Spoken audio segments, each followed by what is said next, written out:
बाबा जागल हो। ए बाबा सुना ना। ए बाबा जागो अब धनिया लागल जब घर में अब का करियो। ए बाबा एज पेनी के आइलो पियर सरिया जलवा ढारेला पहिला सोमरिया।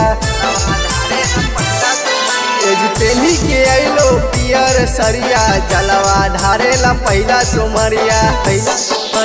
लागे नए मनवा गरबराए गैलो जी।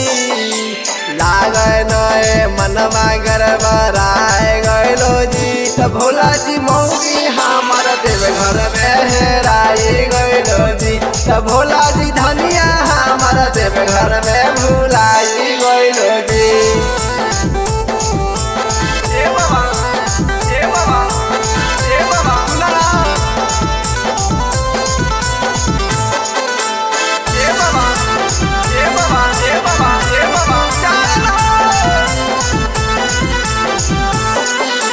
देखी के तो सपवा से डेराई गैलो जी। लागल भीड़ मंदिरिया में घेराई गैलो जी। देखी के तो सपवा से डेराई गैलो जी।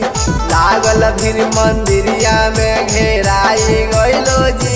त भोला जी मौगी हमार देव घर में हेराई गैलो जी। त भोला जी धनिया हमार देव घर में भुलाई गैलो जी।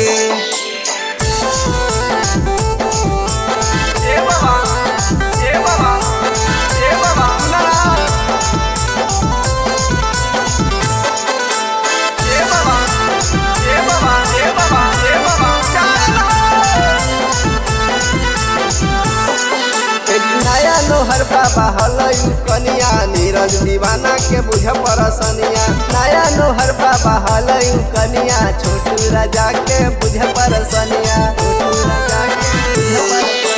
हथवा धैल हरी ढका धूरी में तुराई गैलो जी।